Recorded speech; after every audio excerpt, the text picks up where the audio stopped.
bwoko bw'Imana ngiye kubaha ikaze muri ibi byigisho. Imana ibahe umugisha. Reka dufatanyirize hamwe gushima Imana yakomeje kubana natwe kandi gikomeje kubana natwe. Ishimwe n'icyubahiro n'iby'Uwiteka. Tumaze iminsi cyangwa se tumaze kwiga ibyigisho bitanu, tugeze ku cyiciro cya gatandatu, aho turimo turiga ubutumwa bwiza Yesu yavugiye mu gitabo cya Matayo igice cya 24, kandi icyo gitabo twabonye ko ari igitabo cy'ingenzi cyane tugomba kwiga, tugomba gusobanukirwa muri kino gihe, kuko uretse kuba cyanditsemo ibitureba, ahubwo ni nacyo gishingiyeho bitewe n'umuntu ugisobanukiwe gufata icyemezo giheruka cy'ubuzima bwe. Twabonye ko ariho destiny of souls, cyangwa se icyemezo giheruka cya buri muntu gishingiye mu gusobanukirwa neza ubutumwa bwanditse muri Matayo igice cya 24. Tumaze kwiga ibintu bitandukanye, tugeze ku kizira cy'umurimbuzi, ariko twashatse kugihera hasi kugira ngo tuzamuke tuze kugera noneho aho njye namwe turiho uyu munsi, kuko urufatiro rumaze kubakwa rugakomera, ibisigaye byose bizaba bitworoheye. Uyu munsi rero tugiye kwiga icyigisho cyiza, tugiye kwiga icyigisho n'ubundi kirimo Matayo 24. Tugiye kureba ikizira cy'umurimbuzi ariko mu mwaka w'1888. Ikizira cy'umurimbuzi mu mwaka w'1888. Twabonye ikizira cy'umurimbuzi mu gihe cya Nehemiya, mu gihe cya Yeremiya. Tubona ukuntu Nebukadinezari yaje akarimbura umurwa bitewe n'uko akoze ikizira cyabaganisha kurimbuka. Tubona mu mwaka wa 70 ukuntu Abisirayeli bakoze ikizira kikabaganisha kurimbuka. Natwe tugiye kureba muri kino gihe cyacu rero mu gihe 1888, mbere y'uko tugera muri kino gihe cyacu.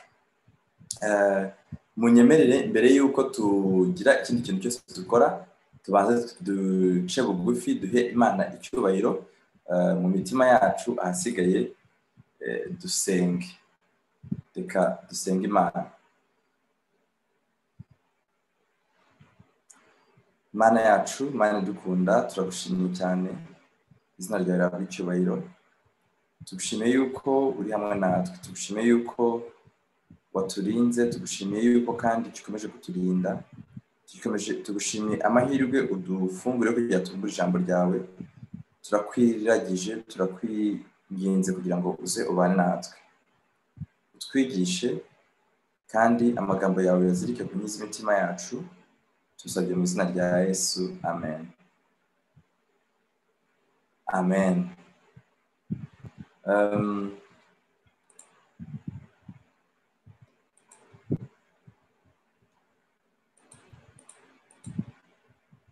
Nubundi ndabona ngewe chat nkayibona, ariko nizeye yuko muri kunyumva. Ko ni ingenzi cyane yuko menya ko amajwi arimo arasohoka, ni ingenzi cyane yuko menya yuko hari abantu bari kunyumva, kuko kuri chat ngewe nta kintu ndi kubona. Niba afite nimero yanjye ashobora kunyandikira kuri message, kumusa nkareba just umwe gusa, nkareba yuko muri kunyumva, kuko chat nta kintu ndi kubona. Kandi ni byiza yuko mbere ko twinjira mu ijambo ry'Imana ndeba yuko amajwi abageraho, kuko amashusho ndayabona ariko amajwi ntabwo ndi kumenya ko ari kubageraho neza.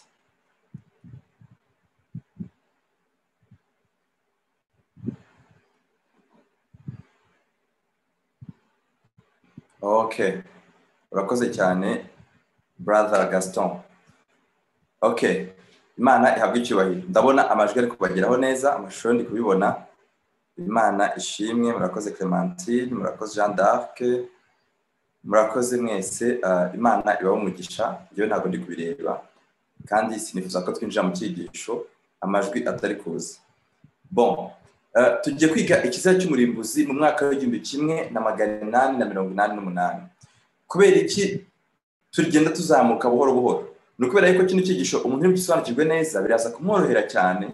Ibyo tuziga mu cyumweru gitaha bizamufasha cyane kubyumva, kuko twebwe aho turi kandi aho turi kwinjira ni mu gushyira mu bikorwa ibyateguwe mu cya 1888, aribyo byiswe blue laws, cyangwa se amategeko y'ubururu uramutse ugenekeje mu Kinyarwanda. Ibi bintu rero tugiye kubyiga tugiye kureba ngo ni ibiki byashyizweho mu 1888 ubwo n'ubundi itegeko ry'icyumweru ryari rigiye gushyirwaho kugira ngo abantu n'ubundi bategwe gusenga izuba, nk'uko twabonye yuko ikiza cy'umurimbuzi kijyana n'ikizu iteka abantu basenga bagasenga baramya izuba, kandi twabonye ko icyo kizu gifitanye isano ikomeye cyane na Leta Zunze Ubumwe za Amerika kuko nicyo kirangantego cyabo gikomeye kibaranga, ni ikizu kireba iburyo, kiri hejuru yacyo hariho izuba. Abantu benshi kugeza n'uyu munsi baracyavuga bati ariko ibyo ntabwo byumvikana, ntabwo byumvikana ko itegeko ry'icyumweru ryatangazwa, ntabwo byumvikana ko Leta Zunze Ubumwe za Amerika ishobora kubangamira umudendezo w'umutimanama w'abantu kugeza aho hantu, bitewe n'uko twebwe turi igihugu gikomeye. Amerika ni igihugu kigendera kuri demokarasi, Amerika ni igihugu gifite amategeko ahaye umuntu umudendezo wo kwizera ibyo ashaka, icyitwa First Amendment, cyangwa se itegeko riha umuntu uburenganzira n'umudendezo byo kugira ngo asenge uko ashaka, uko abyumva. Ushaka gusenga Satani akayisenga, ushaka gusenga Imana akayisenga, ushaka gusenga uko ashaka. Amerika niko yubatse. Uretse ko nubwo bimeze bityo, iri tegeko nubwo rihari ryitwa First Amendment cyangwa se Lyndon Johnson Amendment, amategeko nubwo Amerika yafite pe, ariko amategeko azahinduka. Hari abantu kugeza uyu munsi batemera ko Amerika ishobora guhindura amategeko yayo, si itegeko nshinga, ariko reka turebe. Amerika amategeko izayahindura.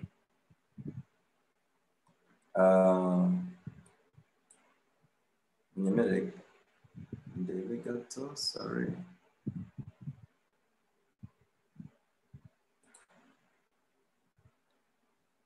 Ndifuza kubereka,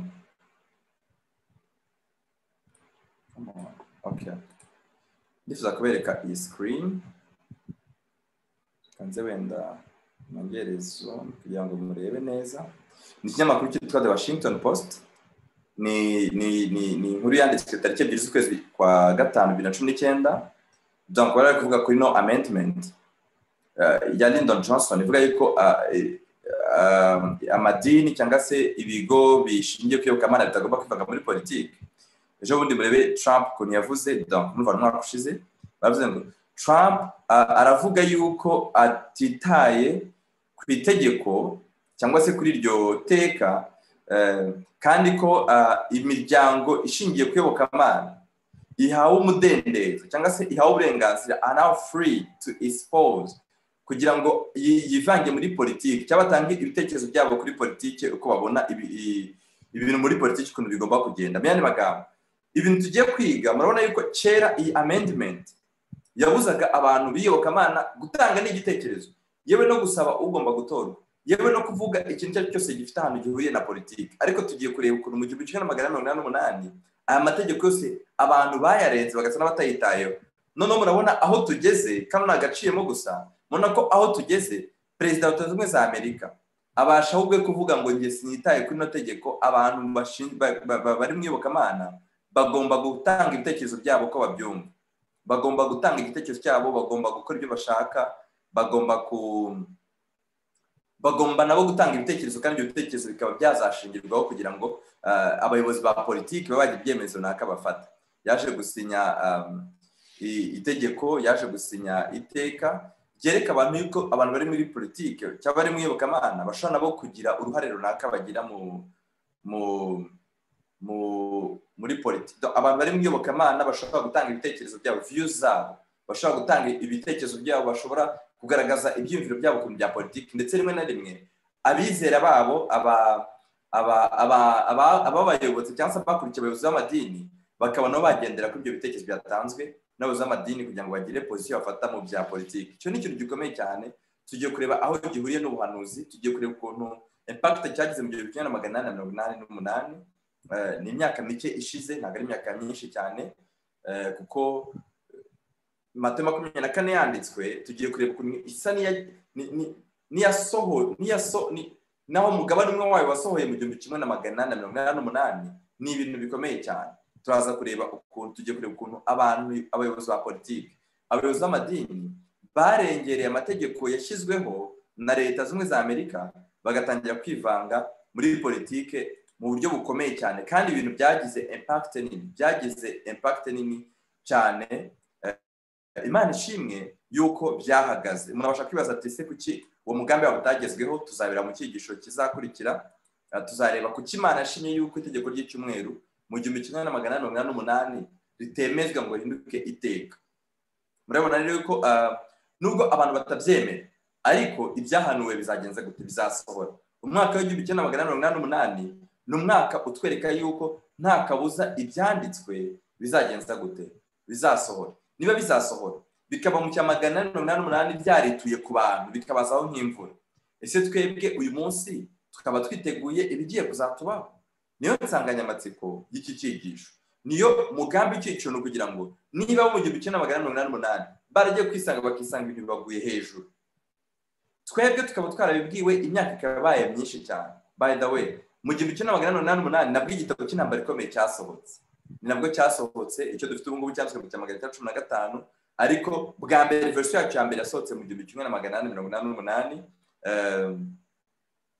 yitwa intambara ikomeye cyangwa se umwuka w'ubuhanuzi. Nyuma iza guhurizwa hamwe isohoka version ya nyuma mu 1915, ariko isohoka bwa mbere yasohotse mu 1988. ni ukuvuga ngo Imana yatanze ubutumwa bujyanye n'igihe abantu bari bagenje gute, abantu bari barimo, kugira ngo noneho imyiteguro iboneke.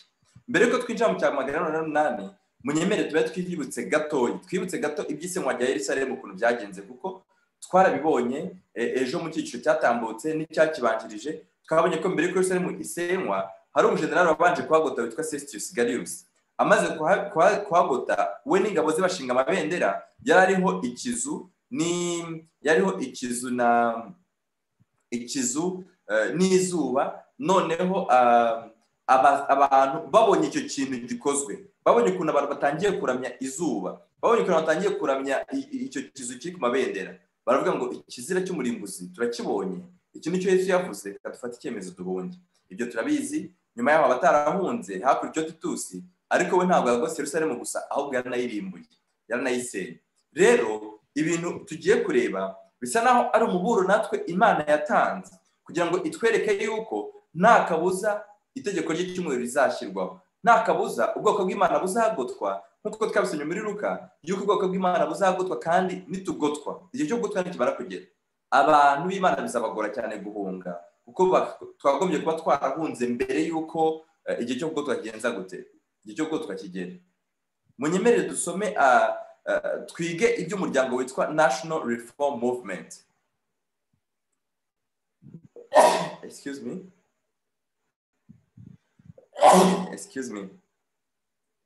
National Reform Movement. National Reform Movement ni umuryango washinzwe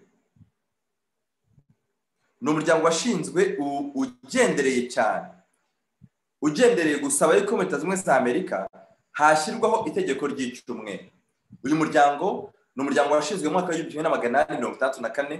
Muraza kunyihanganira uyu munsi ndaza kubaganiriza amateka cyane, turaza kuganira amateka cyane kuko ni ingenzi ko tuyamenye, ni ingenzi ko tumenya ibyabaye muri uyu mwaka, ko bifitanye isano ikomeye cyane uko tuzabireba n'ibirimo birabaho uyu munsi, kuko ibiri kuri uyu munsi ni pica y'ibyabaye mu 1988. Kandi noneho ntabwo tubwirwa ko ibi bigiye kuba uyu munsi cyangwa muri kino gihe cyacu bizahagarara nk'uko ibyo mu 1888 byahagaze. Oya, ahubwo nk'uko Sestius yaje akagutabara, hagacaho igihe Titus akaza akabarimbura, niko ibyabaye mu 1888 byari pica no cyane, ariko byaje guhagarara. Ariko uyu munsi bo biragenza gute? Mo birasohora. Munyemerere dusome neza ibyabaye, muraza kwihangana, turaza gusoma ibintu byinshi cyane, ndetse biri mu Cyongereza, kugira ngo bigwe mu mwimerere wabyo, kugira ngo abumva Icyongereza neza babashe kubyumva neza cyane kuruta uko twabishyira mu Kinyarwanda. Uyu muryango witwa National Reform Movement ni umuryango washinzwe mu 1864. Uyu muryango, inama yawo ya mbere yakozwe, hari hagamijwe gushyiraho itegeko ry'icyumweru. Yateraniye ahitwa Allegheny muri Pennsylvania, ku itariki 27 na 28 z'ukwezi kwa mbere mu 1864. Nibwo hateranye inama ya mbere ihuje uyu muryango, kugira ngo abantu biga uburyo kimwe Leta Zunze Ubumwe za Amerika hashyirwaho itegeko ry'icyumweru bitewe n'uko bari bafite ibibazo byinshi. Ibibazo bya mbere bari bafite byari bishingiye ku mirire, ibindi bibazo bari bafite byari bishingiye ku buryo babonaga inzoga zirimo zirangiza imibereho y'abantu, ibindi bibazo bari bafite byari ibibazo bishingiye mu kuba insengero abantu barasigaye batakijya gusenga bitewe n'uko bisomeraga ibinyamakuru gusa, bitewe n'uko bakurikiraga amateraniro, bakurikiraga ijambo ry'Imana ryanyuraga mu binyamakuru, maze insengero zibura abantu. Hari ikibazo cy'umusoro, hari ikibazo muri politike, bitewe n'uko baravugaga bati ntabwo ibyo bibazo byose bihurije hamwe, baravuga bati uburyo bwiza bwatuma tubonera igisubizo ni uko twashyiraho gahunda yo kugira ngo abantu bongere basenge icyo bise isabato, kuri bo bati isabato, nk'uko tuzabira aho twe tugeze uyu munsi. Nanjye kuvuga ngo mu byigisho bizaza, kuko nubwo bizaza mu byigisho biri imbere, ariko twe niho dusohora uyu munsi, kandi kugira tumenye aho turi uyu munsi ni ingenzi ko tubanza kumenya uko byari bimeze mbere.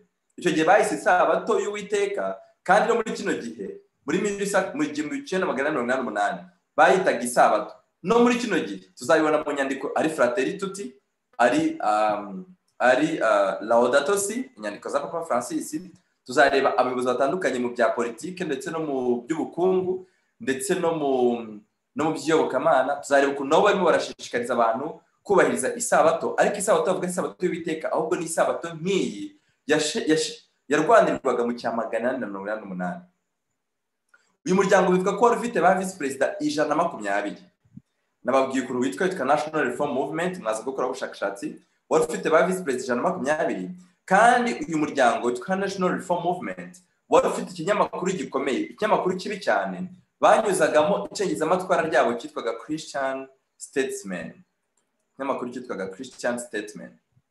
Ibyabaye mu cya 888, muri icyo kinyamakuru batwereka mu nkuru yacyo yasohotse tariki 24 z'ukwezi kwa 12 mu 1885, batubwira ko abari abanyamuryango ba National Reform Movement muri uwo mwaka, donc tariki 24 z'ukwezi kwa 12 mu cya 1885, batubwira ko abari bamaze kuba abanyamuryango b'iki kinyamakuru w'uyu muryango bari abarimu ba college 15 ndetse n'abaperezida b'amashuri 16. Muri Amerika, wenda abari muri Amerika murakurikiye murabizi neza, iyo bari kuvuga college ntabwo bari nko muri Afrika, muri bihugu byacu rimwe na rimwe hari n'ibigo bya secondaire twita za college. Murabizi n'ikigo cyacu cyaba College Adventiste de Gitwe, College Saint André, college oya, ntabwo ari amashuri twavuga ariko urwego nk'urwo rwayo yacu. Abari muri Amerika murabizi, mushobora no kubyandika muri comment, murabizi ko umuntu avuga ngo yanyuze muri college aba ari umuntu bavuga yuko ari umuntu ukomeye. Uyu muryango rero wari umaze kugira abaprofeseri ba college, abanyamuryango bawo 15, kandi ufite ba perezida bayo ma college 16. Wari ufite abahoze ari ba guverineri 3 bari abanyamuryango bawo, kandi wari umaze kwakira abanyamuryango 7 baba muri mu nkiko, donc Justice Supreme Court, bari mu nzego nkuru z'amategeko cyangwa se mu nzego nkuru zibijyanye n'ubucamanza, abayobozi 7. Kandi bari bafite abacamanza 5 bo mu nkiko z'ikirenga, ndetse n'abandi banyacyubahiro benshi cyane. Muri iyo nkuru niko yasohotse bavuga yuko iyi tegeko bashakaga ari gushyira itegeko ry'icyumweru, nta kindi, bireruye. Tugiye kubireba, turaza gusoma cyane ibintu byinshi cyane, ndaza kubishyira kuri screen imbere yanyu muraza kubibona. Iri tegeko rero ryatanzwe nk'umushinga, iri tegeko ry'icyumweru batanze nk'umushinga kuva icyo gihe cyose. Murumva ibi byose byabaye imbere cya 888. Mu cya 888 nibwo noneho bageze ku ndunduro yabo, maze bafata iri tegeko ryo gusaba ko icyumweru cyahinduka umunsi wo kuruhuka mu rwego rw'igihugu cyose. Iri tegeko ryatanzwe nk'umushinga mu nteko ishinga amategeko, byarizanywe n'umusenateri wahitwa New Hampshire. Muze kwandika amazina ndibuze kubabwira kujya muze kureba ngo ese nihe leta yasigaye muri Leta Zunze Ubumwe za Amerika itemeje uyu mushinga, itagize abayihagararira, itagize abashaka yuko iri tegeko ry'icyumweru ryaba ikintu gikwira. Uyu musenateri yitwaga Henry W. Blair. Ryari ubushinga ufite nimero 2983 cyangwa se 2983. Nubwo bateguraga ibingi byose byo kujya bashyira icyumweru, ariko Imana ishimwe kuko nayo muri uwo mwaka w'icya 888 hari ikintu yari mirakora. Amen. Imana yari imaze guhuriza ubwoko bwayo, ubwoko bwatoranyijwe. Itorero ry'Abadventiste irihuriza ahitwa Minneapolis kugira ngo nabo igire ikintu gikomeye ibahereza. Imana yari imaze kubona yuko imbaraga z'ikibi zirimo zirihuriza hamwe, irangije avuga ngo nanjye ngomba gufata ubwoko bwanjye nkabuhuriza hamwe. Nyuma yaho gatoya mu cya 889 kugira ngo twivure mere bw'ibyabaga, hari indi nama yateguwe, ihuriro rikomeye cyane ry'abagatolika ryateraniye ahitwa i Baltimore. Bagiraga amasezerano n'abagatolika, hagati y'abagatolika n'abaprotestani, kugira ngo babungabunge icyumweru. Donc murumva mu mwaka umwe gusa. Mu cya 892 nibwo Leta Zunze Ubumwe za Amerika zavuze ko Amerika ihindutse igihugu cya Gikristo. Bakoze iyo annonce public announcement, baravuga bati Leta Zunze Ubumwe za Amerika zihindutse igihugu cya Gikristo. Ariko sibyo, ntabwo igihugu kibasha kwitwa igikristo cya gipagani cyangwa cy'Isilamu, kubera ko kibasha kudomina, kibasha kugira abakirimo benshi, ariko ntabwo cy'ubwacyo gihinduka gikristo cya gipagani cyangwa se giprotestant oya. Ahubwo Amerika bashaka kuvuga bati ni igihugu kigizwe n'abakristo benshi, ariko cy'ubwacyo ntabwo cyari cyahindutse gikristo. Muri mwaka wa 1888 rero itorero ry'Imana, itorero ry'Adventiste b'umunsi wa karindwi, ryatumye umubwiriza witwa E.T. Jones kujya kurihagararira mu nteko ishinga amategeko gusobanura ibyo kwizera gushingiye ku mudendezo w'idini. Iki gihe ajya gusobanura iby'umudendezo w'idini, murumva yuko ntabwo yagiye gusobanura umudendezo w'idini avuga ngo twe nk'Abadventiste dukeneye kubaho umudendezo mu byo mwizera, mukurikire neza kuko tuziga icyiciro kivuga ku mudendezo w'idini. Oya, ahubwo yaravuze ngo twebwe tuje kurengera umudendezo. Itegeko ritwemerera iki twe nk'Abadventiste mu byo twizera? Ko tubona muri murashyiraho amategeko arengera, ko tubona muri murashyiraho amategeko agiye kubangamira umudendezo w'umutima nama ari watumye twebwe dushingiye ku byanditswe byera twizera ibyo twizera.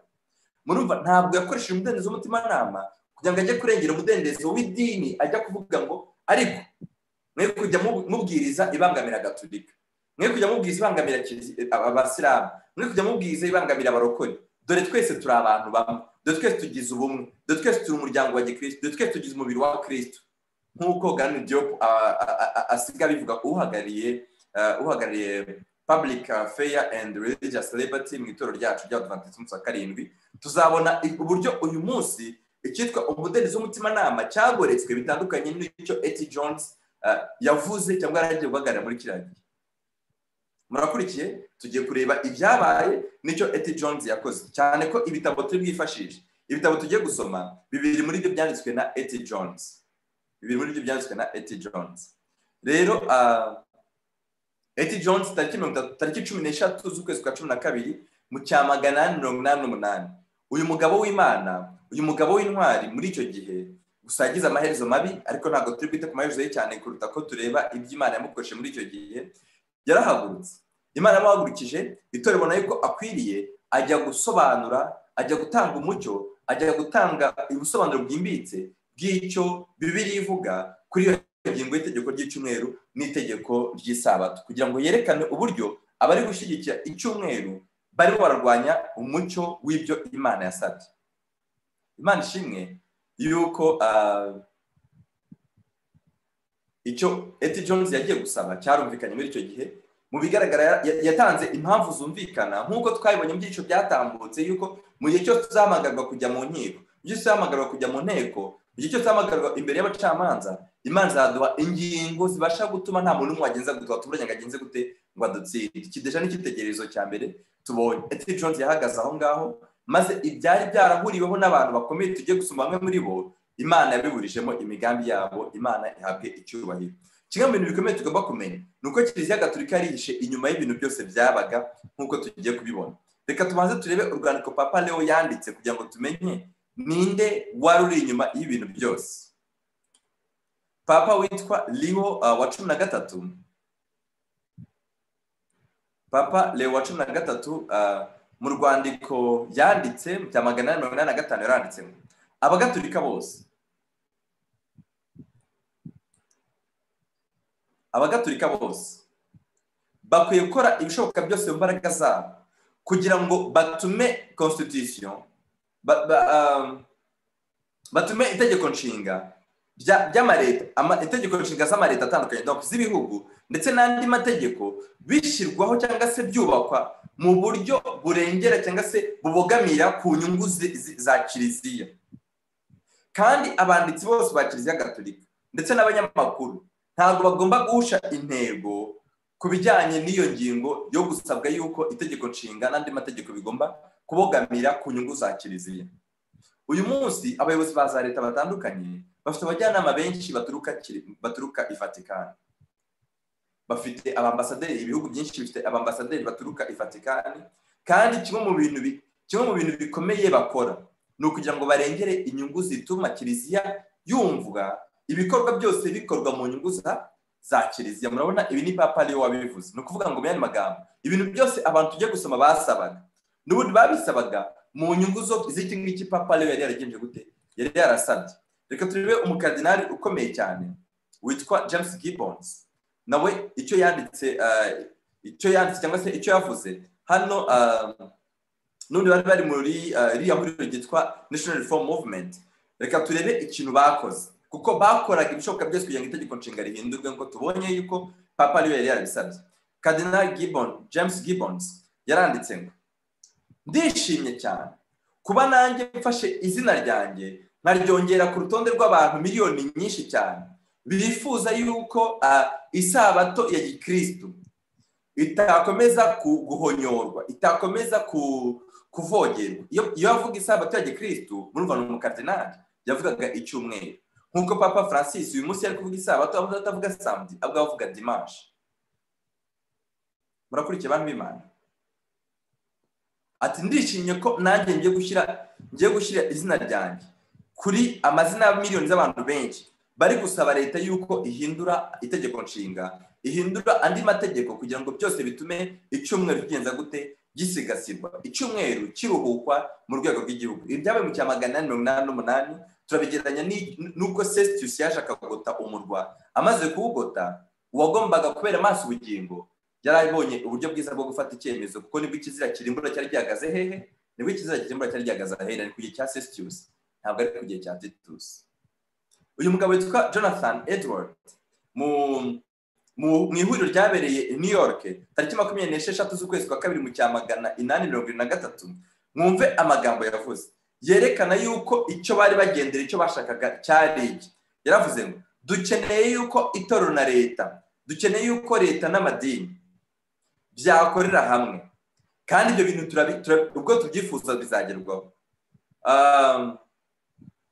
The Christian oath and Christian morality shall have in this land an undeniable legal basis. Ati amategeko ya gikristo ndetse na gahunda za gikristo zigomba muri kino gihugu kuba zifite urubuga rwumvikana cyane. We use this word religion in its proper sense as meaning as man's personal relation of faith and obedience to God. Tugomba gukoresha iki kintu cy'iyobokamana kugira ngo iryo jwi ryo kuba dufite umurongo w'iyobokamana byumvi ugire imbaraga mu kuba iki gihugu cyagenza gute, cyagendera kuri gahunda yo kumvira amategeko y'Imana. Ntabwo yabivugaga mu kumvira amategeko y'Imana bisabatorizi y'itegeko rya 4, ahubwo bari bagendere kugira ngo n'ubundi batume itegeko ry'icyumweru rishyirwamo imbaraga, nk'uko twabonye kuri ya musenateri Blair yifuzaga yuko nta kabuza itegeko ry'icyumweru ryatorwa. N'uwo mushinga uranditse mu bantu mushobora gukoresha internet, nicyo kiza cya internet, mushobora kureba umushinga watowe na senateri Blair mu cya 888 wabaye proposed nawe wari ufite iriya nimero nababwiye 2983. Uyu murevera turaza gusoma amazina y'abantu benshi cyane. Uyu murevera deja birumvikana yuko ari umuntu ari mu byobokamana witwa M.A. Gold, muri cya kinyamakuru cy'ibiro ryitwa National Reform Movement. Yaranditse muri icyo kinyamakuru bavuze amagambo imurevera yavuze. Icyo kinyamakuru cyitwa Christian Statement cya tariki 13 z'ukwezi kwa mbere mu cya 887. Donc umwaka umwe mbere y'uko iryo tegeko rijyanwa nk'umushinga mu nteko ishinga amategeko. Yaravuze ngo our remedy for all these malefic influences, ati icyo twebwe twifuza kuri bino bibazo tubona bibangamiye sosiyete cyangwa se umuryango rusange. Nababwiye ko afite ibibazo bitandukanye byose, ariko babona ko igisubizo cyabyo cyari icyumweru. Ibyo bibazo bavugaga bibangamiye umuryango rusange byari inzoga, byari ubusambanyi, byari n'imyivumbagatanyo cyangwa se civil war, intambara zahoragaho za hato na hato, mu baturage aravuga ngo igisubizo ngewe mbona cy'ibyo bibazo byose is to have the government simply set up the moral law and recognize God's authority behind it. Nuko ngiye mbona yuko guverinoma cyangwa se leta ikwiriye gushyiraho amategeko murumva, amategeko atuma Imana igaragara nk'umuyobozi uri hejuru, ufite ubuyobozi cyangwa se autorité hejuru ya byose, and lay its hand on any religion that does not conform to it. Kandi buri yobokamana cyangwa se buri myizere cyangwa buri dini byose bitazagendera kuri ayo mategeko bizaba yashizeho, guverinoma ikabashyiraho kuvuga ngo lay a hand on any religion, nuvuga ngo leta igomba kubafatira icyemezo. Leta igomba gufatira icyemezo iyobokamana cyangwa se idini ryose ritagendera ku itegeko leta yabageje gute yaba yashizeho. None kababaze abantu b'Imana, murabona uko byamera kose kuva na kera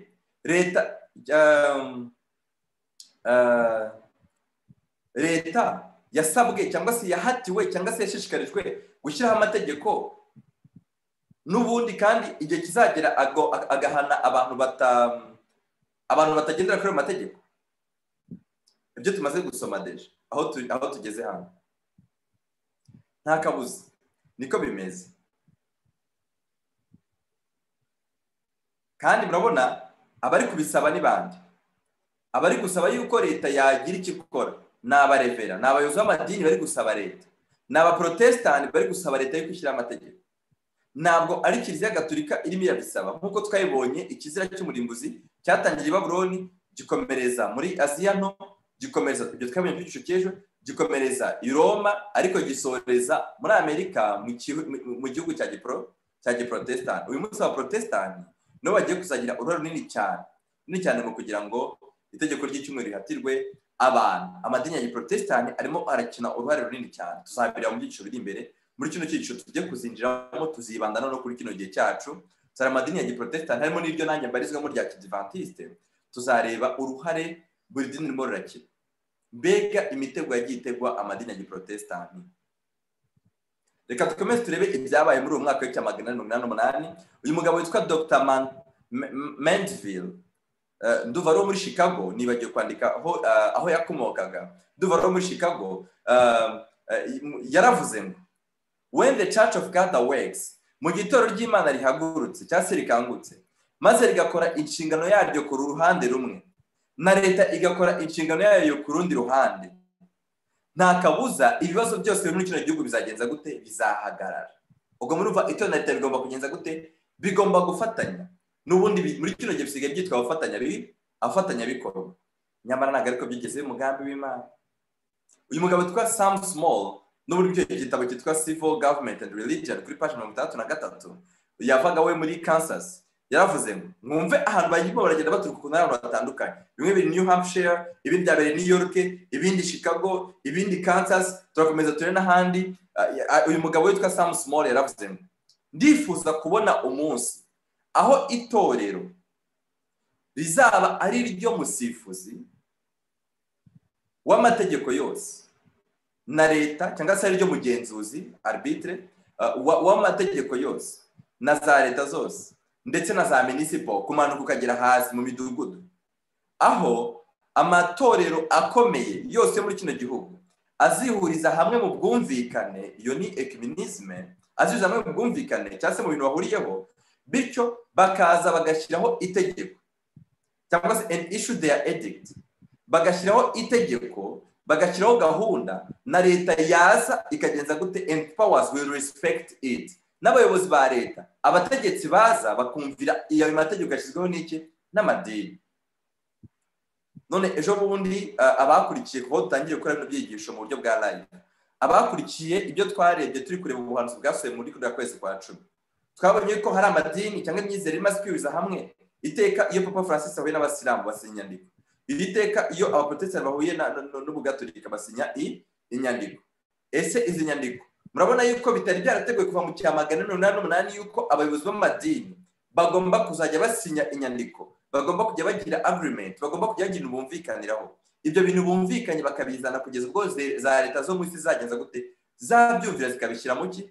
zikabishyira mu bikorwa. Aya magambo yavuzwe n'umugabo witwa Sam Small, kandi nawe yari umuntu ukomeye. Abantu bose turi kuvuga muri kino gitabo cyitwa Civil Government and Religion, ni igitabo kirimo abantu bakomeye barigiye bavuga batanga ibitekerezo mu kugira ngo itegeko ry'icyumweru rigenze gute rishyirweho. None ibi bintu murabona atari ko tutaragera kure, murabona atari nubwo tutarareba ibyo twege dusubiyemo muri kino gihe, murabona byabaga mu cya 888 atari nabyo birimo biraba muri kino gihe cyacu. Katukomeze turebe uyu murevera n'undi mubwiriza witwa GM Foster, bose bari abantu baba protestant basenga ku cyumweru. We yakomokaga muri Indianapolis, muri cya kinyamakuru cyitwa Christian Statesman cya tariki 21 z'ukwezi kwa kabiri mu cya 884 yaravuze itegeko nshinga rigomba guhindurwa rikagaragaza Imana nk'umuyobozi w'ibihugu, kandi itegeko nshinga rikagaragaza yuko leta yumvira amategeko yashyizweho n'abayobozi b'imyizere cyangwa se abayobozi b'amadini. Murakurikiye? Muri make ndimo ndaparaphrasing nabishyize aho ngaho imbere kugira ngo mu bisome abazi icyongereza, kuko ngewe ndi paraphrasing ndi kusoma icyongereza mbishyira mu kinyarwanda. Baravuze bati, and that a constitutional recognition be made that the state is divinely appointed keeper of the moral law. Munumva yuko leta igomba no kuba igendera ku mategeko yagenje gute yashyizweho, ayo twamaze kubona yuko ayo mategeko agomba kuzanwa muri leta n'abayobozi b'amadini bagenje gute bayahutsho bayumvikanyeho. That the constitution provision be made detailing the moral and religious qualification of those who would occupy an office of trust that the nation needed to make a covenant with God. Arakomeza uyu mugabo avuga yuko leta igomba kumvira, the nation must guard and protect the church. Leta igomba kumvira, igomba kurinda, igasigasira kandi karinda itorero by suppressing all public violation of the moral law. Igendere mu guhana abantu bose bakwica ayo mategeko baragenje gute yarashyizweho. Nubwo tarahagera turaza kubisoma, ariko mu cya 888 aya mategeko amaze gushyirwaho hari abantu benshi cyane bishwe bazira yuko banze kumvira ubwo busabe bw'amategeko yarengeraga icyumweru yashyizweho muri icyo gihe.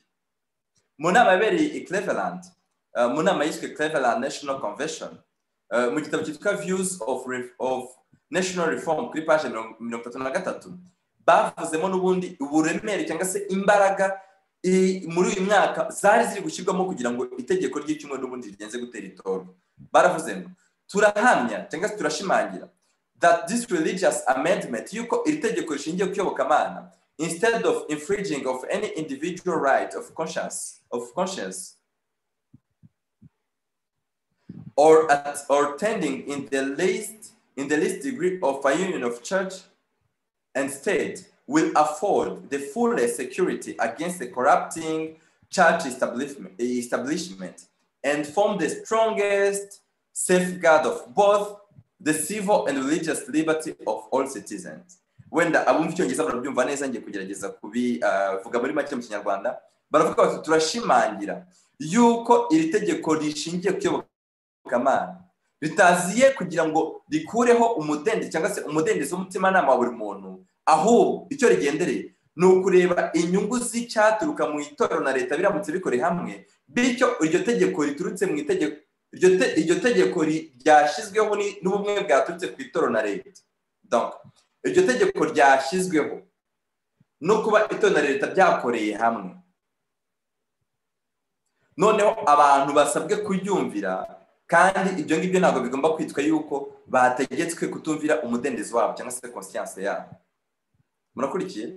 Murumva ukuntu biri tricky? Murumva uko umudendezo abantu bagomba kwamburwa umudendezo mu gihe cyose batumviye itegeko ryashyizweho na leta n'idini. Ikintu cyitwa itorero na leta ni ikintu gikomeye cyane, kandi kimwe kigira kigira imbaraga, ntabwo ari muri Leta Zunze Ubumwe za Amerika gusa, ahubwo ni mu bihugu byinshi niba atari byose.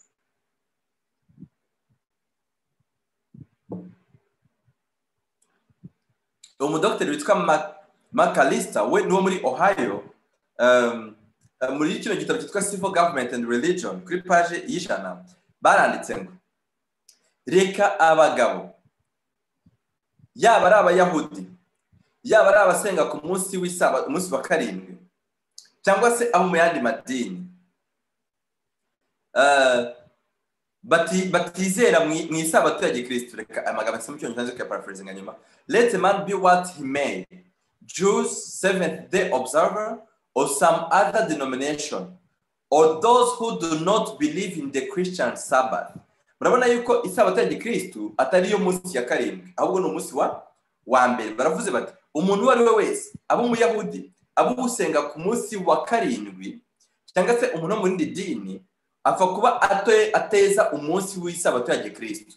Aho bita Christian Sabbath hose bari kuvuga ku cyumweru.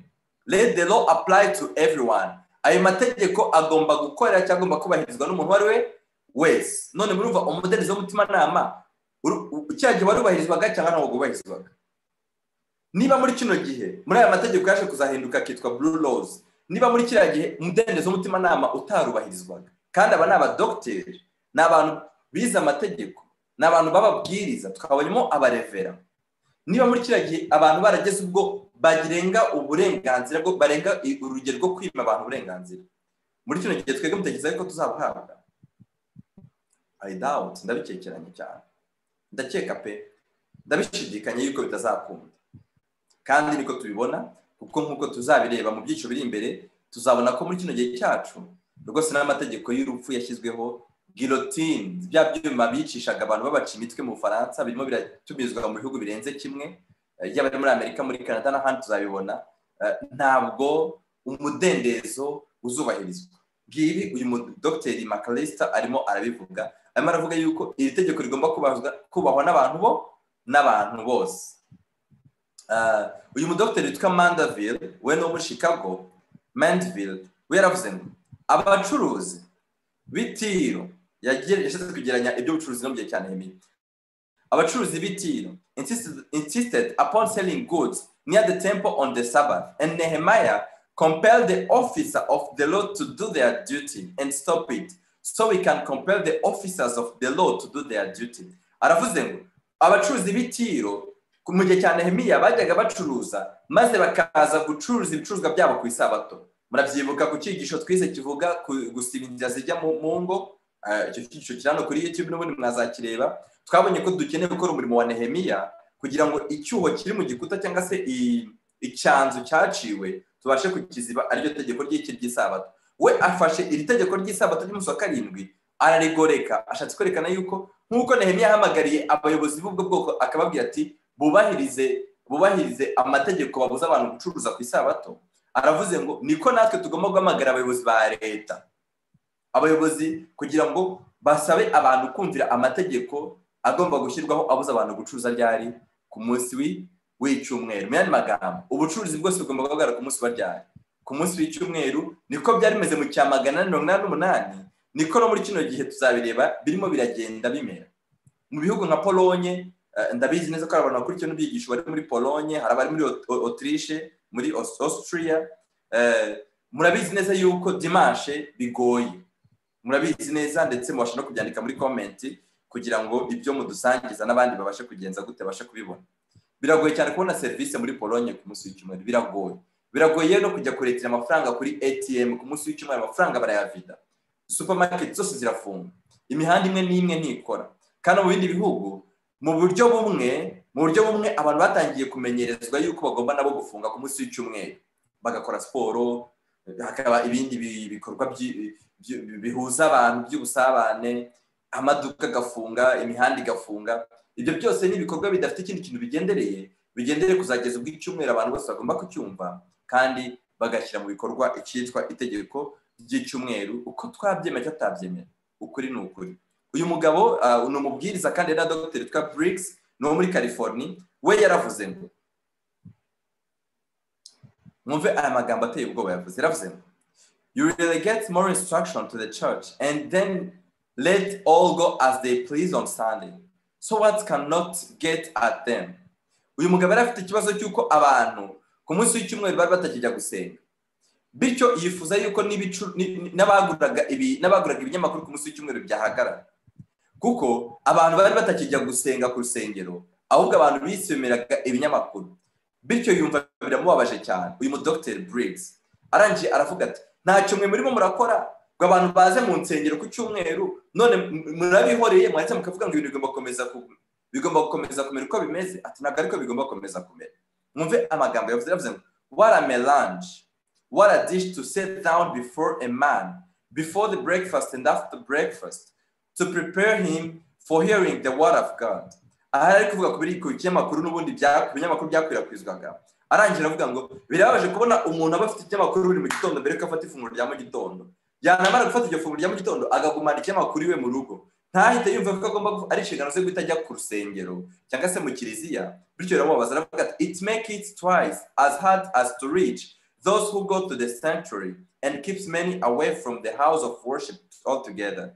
They read the paper, the time comes to go to church, but it is said, here is something interesting.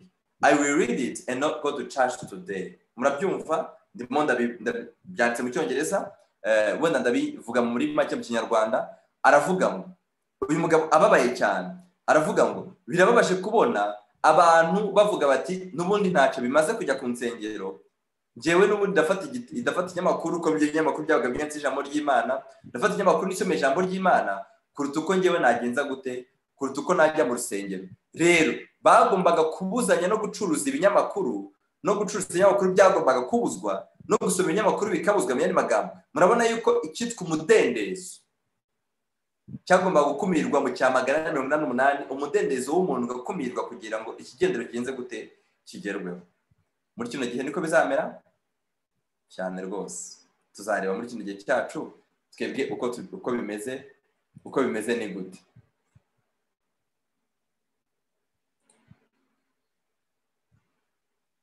reka dukomeze dusome aya makode kuko nababwiye turasoma ibintu byinshi muraza kubyihanganira ariko nta kundi twabigenza kuko dukeneye kumenya ngo mu cya 188 byari bimeze bite kuko nkuko mubireba ibi bintu turimo turasoma tuzabireba mu byigisho biri imbere donc ndimo ndabategura icyumweru gitaha kuko mu cyumweru gitaha tugomba kuza gusa kuri icyo gihe cyacu cyane tuzakibandaho kuko muri kino gihe cyacu nanone umudendezo w'abantu ugomba gukumirwa gusa ikibabaje abakarugana umudendezo w'umutimanama nibo bazaba barimo barawurwanya cyangwa nibo barimo barawurwanya muri kino gihe mu buryo bukomeye uyu mudokiteri witwa Evert we yaravuze ngo abantu bagomba gutega za gari ya moshi ingendo zigomba guhaguruka ku cyumweru kubera ko abantu barimo baragenda mu ngendo bituma abakitabiriye amasengesho babura bamara kubura bigasoza abantu insengero zibuza abantu na leta ikabura uburyo imigambi yayo izageraho arangije aravuga ati za gari ya moshi zigomba gufungwa aravuga ngo the Sunday train is another great evil gari ya moshi zigenda ku cyumweru nazo ni ikindi kibi dufite ntabwo izi gari ya moshi zigendamo abagenzi bake zigendamo abagenzi benshi cyane kandi abagenzi n'ubundi nabo bakagombye kubitabira amasengesho aravuga ngo gari ya moshi yo ku cyumweru igomba guhagarikwa kubera ko ituma abantu bica isabato ya gikristo mwabonye ko iteka barimo barakoresha icyitwa Christian Sabbath kandi iri jambo nk'uko nabibabwiye ni ijambo bakoreshaga bavuga umunsi w'icyumweru uyu murevera no muri tugiye tumureba witwa M.A. Gold baravuze ngo this railroad cyangwa se uyu muhanda wa gari ya moshi uhuza Chicago na Rock Island yaravuze ngo has been running excursion trains from Des Moines to Colfax Spring on the Sabbath for some time. Ati uyu muhanda uhuza imijyi ibiri wagiye utuma abantu benshi bica isabato igihe cyinshi. And the ministers complain that their members go on these excursions. Kandi ababwiriza abayobozi b'amadini bagiye babazwa ndetse bagiye bakomplaininga gukomplaininga n'iki Kinyarwanda bagiye bivovota bagiye bicuza bagiye bababazwa nuko izi gari ya moshi zituma abantu batitabira amasengesho bityo bagasaba yuko gari ya moshi zagenza gutezagarikwa none kababaza ingendo zahagarikwa ku munsi w'icyumweru cyangwa se turebe kaba dufite ibyumweru mu bihugu bimwe na bimwe kuko abakurikiye ibyigisho muri benshi bamwe bari muri Afrika abandi bari Burayi abandi bari muri Amerika abandi bari muri Aziya kababaza mu bihugu murimo haba hari ibyumweru ingendo zihagarikwa amasaha runaka cyangwa se umunsi wose yego murareba ko mu cya 188 deja iyi ni echantillo, iyi ni sample, iki ni cyitegererezo kitwereka ngo burya si bishya, ahubwo na kiriya gihe byari byaragenje gute, byari byarateguwe. Kandi twebwe muri kino gihe nkuko twabibonye, niba Titus yaraje hagacamo igihe Titus yaza akarimbura agashyira mu bikorwa, natwe muri kino gihe niba turimo turasubiramo ibyabaye mu cya 188, ntabwo muri kino gihe cyacu bizasubira inyuma, oya, ahubwo twe tubwirwa yuko noneho ibihe by'umubabaro bizaba bidusohoreyeho mu batarigeze kubaho kuva igihe amahanga yagenje gute, kuva igihe amahanga yabereyeho. Uyu mudokiteri witwa Joseph Cook, nababwiye ni kwiga ibi ngibi ni byiza cyane, biradufasha guhita tumenya twebwe aho duhagaze uyu munsi. Bidufasha kugira ngo n'umuntu wumvaga yuko ibyo bifitanye isano n'ubuhanuzi amenye burya yuko koko bifitanye isano n'ubuhanuzi, ahubwo amenye yuko ari utabera maso ubugingo bwe. Sinzi niba biri kumvikana neza, sinzi niba umugambi w'ibi ngibi urimo uragerwaho. Imana igufashe kugira ngo umugambi ibyo turimo turiga ugerweho neza cyane. Dr. Joseph Cook yavuze yuko batagomba guha abantu ikiruhuko cyo mu minsi mibyizi keretse ku munsi w'icyumweru. Dr. Joseph Cook yaravuze ngo ubu naribonye dufite mu myaka amagana ishize nuko abantu batagomba guhabwa undi munsi wose nk'ikiruhuko uretse umunsi w'icyumweru, kugira ngo baruhuke beze isabato ya Gikristo. Isabato ya Gikristo kamenye ko ni icyumweru mu mvugo yabo, nkuko no muri kino gihe byagoretswe muri Laudato Si na Fratelli Tutti n'izindi nyandiko n'ibindi by'amakuru nkuko tuzabireba, nabo basigaye bakoresha isabato ya Gikristo bashaka kuvuga icyumweru, kandi isabato Imana yavuze, isabato idahinduka, isabato imeze nk'andi mategeko, nkuko badashaka guhindura, nkuko gusambana bitagomba guhinduka cyangwa kwica cyangwa gushijira mugenzi wawe, ni isabato y'umunsi wa 7, isabato ya samedi.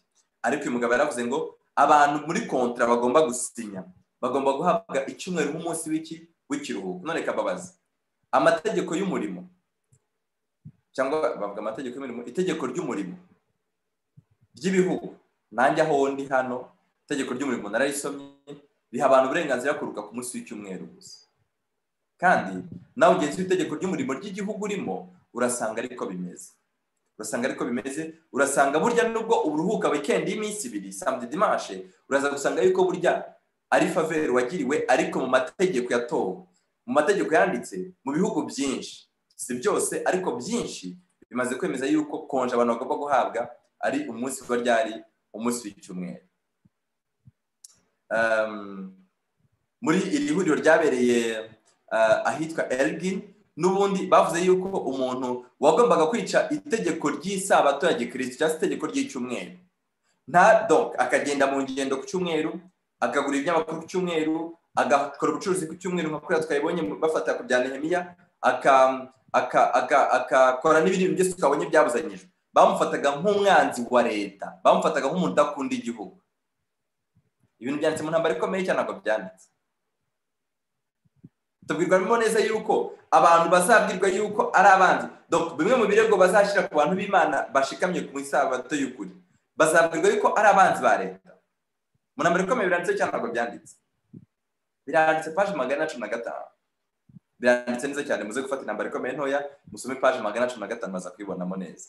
Hano ntabwo ndi gusoma aya magambo yose, bavuzemo neza, baravuze bati uyu muntu uzanga kugendera kuri aya mategeko, baravuze integrity of our national system and therefore as having a sacred claim on all patriotic American citizen. Uyu muntu azafatwa nk'umwanzi w'igihugu, umuntu azafatwa nk'umuntu ugendereye kubuza ibyiza abaturage bose batazumwe za Amerika. Kandi twabonye ko ibizaba muri Amerika bigomba no kuzahinduka bigakwirakwizwa mu bihugu byose.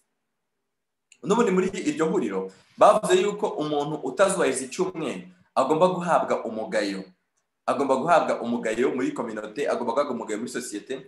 Bavuze that we look with shame and sorrow on the non-observance of the Sabbath by many Christian people. Murabona yuko ngo tugomba kubarebana agahinda, tugomba kubarebana ikimwaro abantu bose batazaruhuka umunsi w'isabato ya Gikristo, aricyo cyumweru. Of course, uko twabibonye, in that the custom prevail with them of purchasing Sabbath newspaper, engaging in patronizing Sabbath business and travel. Murabona yuko abantu bose bagura ibinyamakuru ku isabato, abantu batembera kuri iyo sabato ku cyumweru, kamurisha imvugo yirirwa rera abantu benshi kutabyitiranya n'isabato y'Imana nzima. Abantu bose bagura ibinyamakuru ku cyumweru, abantu bose bacuruza ku cyumweru, abantu bose batembera cyangwa se bakora ingendo ku cyumweru n'ibindi bikorwa byose ku cyumweru, abo bantu bagomba gufatwa nk'abantu b'iki, nk'abantu b'inkundamugayo, bagomba kwangwa no kugawa muri sosiyete.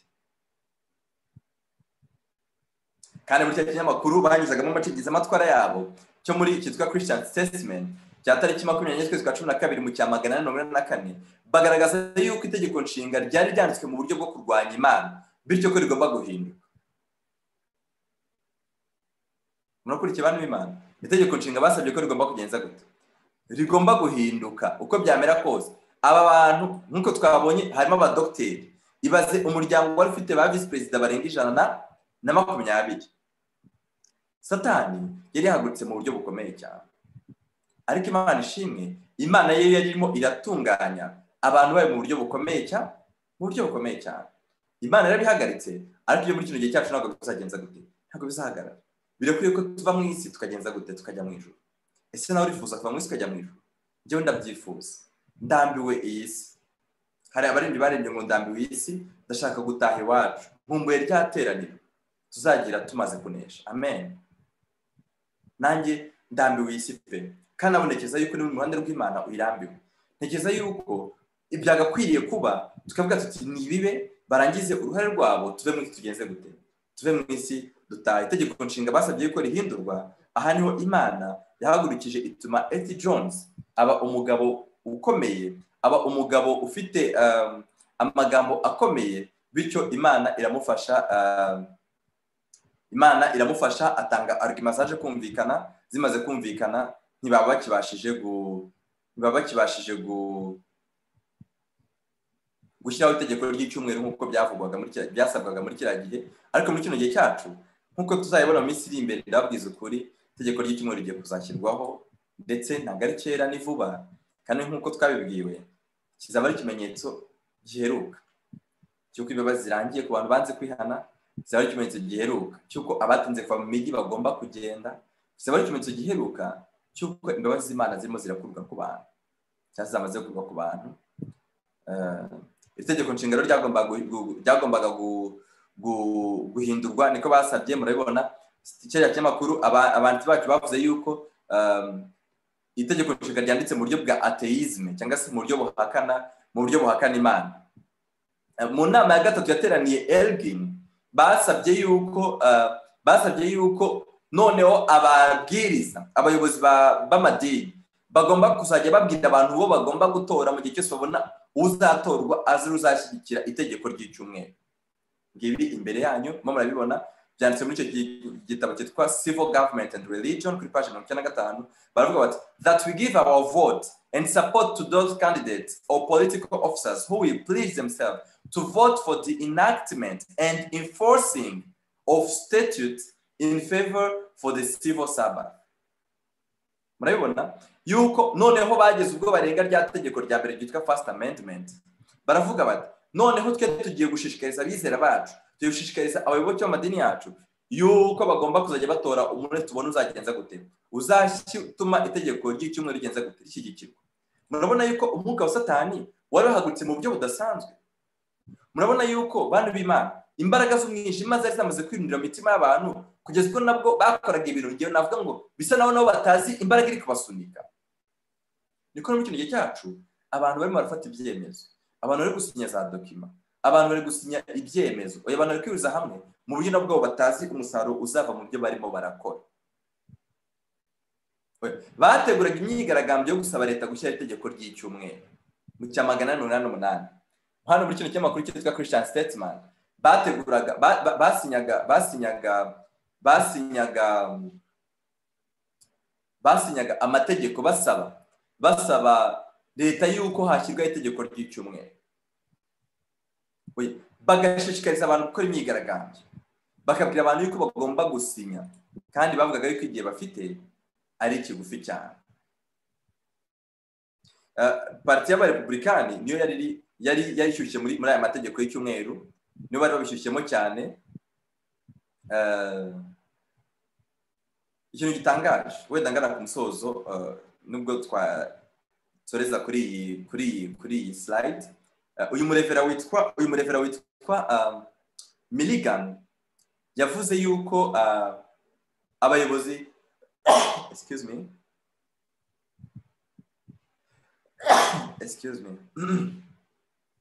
yavuze yuko abapastori cyangwa se abayobozi b'amadini aribo bagomba gushyiraho umurongo, none uwo murongo bashyizeho cyangwa se amategeko, leta n'abayobozi bashinzwe gushyira amategeko mu nzego za leta bakaza bakagendera kuri uwo murongo washyizweho n'abayobozi b'amadini.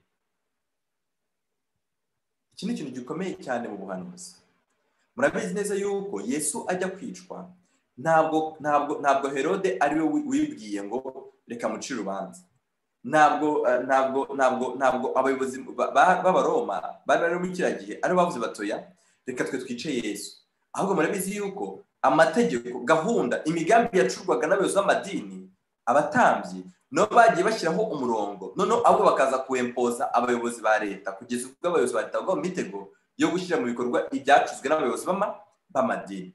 Natwe muri kino gihe bantu b'Imana, abayobozi b'amadini si muri Leta Zunze Ubumwe za Amerika, ibintu barimo barakora biratangaje. Abayobozi b'amadini ibintu barimo barasinya, amadokima barimo barasinya ateye ubwoba. Ni icyerekana yuko twamaze kugotwa. Ese murabona ubwoko bw'Imana bwaragoswe cyane, bwaragoswe ahantu hose. Amategeko abuza abantu gucuruza aranditse, amategeko abuza abantu kugenda gukora ingendo aranditse, gahunda zibuza abantu ibyo bagomba gusoma ziranditse, gahunda muri buri secteur yose y'ubuzima zirahari zigomba kuzatuma ubuzima bukomera cyane. Mwibaze ibintu Yesu yavuze ngo bizaba ari igihe cy'umubabaro utarigeze kugenza gute, utarigeze kubaho kuva igihe amahanga abere ukageza icyo gihe. Imana idufashe kugira ngo tubere maso ubugingo bwacu. Imana idufashe kugira ngo twiyegure Kristo bikiri none. Imana idufashe kugira ngo bantu b'Imana dufate ibyemezo ko twabonye yuko ibyemezo Yesu yavuze yuko ari ibyemezo bibiri. Hari icyemezo kiri physique n'icyemezo kiri spirituel. Hari icyemezo kivuga ngo muhunge bitari ku isabato kandi muhunge bitaraba mu mezi y'imbeho. Umwiteguro tugomba kugira umwiteguro w'uburyo bubiri. Imana igufashe ubwo urimo urakora uwo mwiteguro mu izina rya Yesu. Reka twiragize Imana maze dusenge. Imana yacu turagushimiye cyane, izina ryawe riraguha icyubahiro. Tugushimiye ko udukunda cyane, tugushimiye yuko utwitaho, tugushimiye yuko uduhaye umugisha. Turakwinjize kugira ngo iri jambo ryawe twize. Ubwo tumaze kubona uburyo mu cya 188 gahunda zashyizweho kandi amategeko yashyizweho, tukaba tugiye kuzareba uburyo muri kino gihe arimo aragenda agaruka ashyigikirwa kandi yongera gusabwa muri kino gihe mu buryo bwumvikana neza, ku buryo umuntu wagize amahirwe yo kwiga ibyo mu cya 188 aramutse abonye amategeko na gahunda z'ibishyirwaho ubu ngubu ahita abona ipica neza birimo biraba. Turakwinjize kugira ngo uturengere ku mwanzi wacu nyagora ku ngoma. Tugushimiye yuko udufashije, uduha imbaraga zo gufata ibyemezo byo kukwiyegurira mu buryo budasanzwe. Tugushimiye ko mbise gusenga kwacu kandi tugushimiye ko dusubije. Tusabye Imana Data mu izina rya Yesu, amen. Amen.